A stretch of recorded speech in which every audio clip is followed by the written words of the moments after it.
Good evening. Thank you.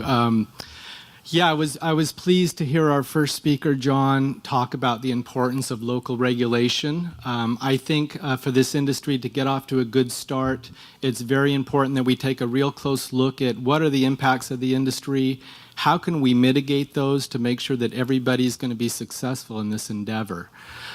So our Board of Supervisors has gone out of their way to really receive input from the public on this issue. We've had town hall meetings in every supervisorial district. There is an ad hoc committee consisting of Supervisor Efren Creo and Supervisor Susan Gorin, who are both with us tonight. And there's been a tremendous amount of work at the county level looking at land use issues around cannabis. Most of my comments tonight will be around cultivation because I'm the ag guy. I tend not to get too involved in the manufacturing and the other aspects. So I have some knowledge of this industry. Prior to coming to Sonoma County, I was in Mendocino County as the ag commissioner. I was there for over 10 years. So I do have some familiarity with the cannabis industry and the practices regarding cultivation. I think our particular challenge is to really strike a balance between allowing cultivation and addressing the impacts of cultivation. So we're talking about things like odor mitigation, public safety, environmental issues.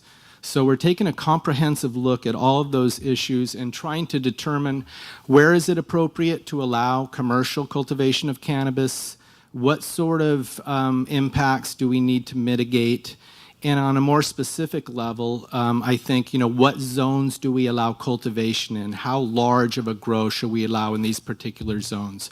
What types of permits should be required? I think the goal of the county really is to create opportunity for people. That certainly is our goal, but we have to balance that out with all those other concerns.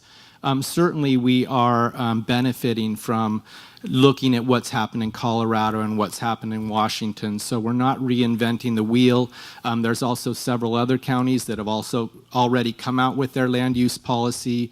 So we do have some information and some precedent that's already been set, but it's a very complicated issue.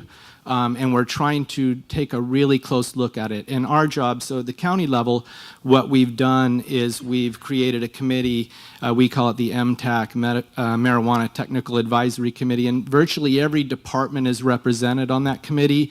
Agriculture, Permit and Resource Management Department, Health Department, District Attorney, the Sheriff. So we've all sort of collaborated, and certainly we all have some different perspectives, and I think through that process we're going to come up with a very balanced land use policy. As the first speaker did mention, there's always the state regulation. The state will be coming out with their regulation probably in draft at the end of September. The way this works is the county can be more restrictive than the state, but not less restrictive. So certainly our policy is also going to be subject to change based on what the state comes up with. So we're all eager to see what the state regulation is going to look like. But I think we've certainly received a tremendous amount of input on this issue.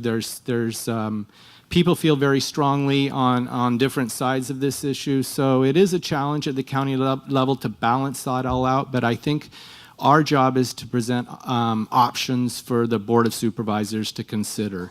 And so I think we will be presenting some well-balanced options for our board to consider. And I'm happy to be part of the panel tonight and answer any questions you might have. Okay, thanks.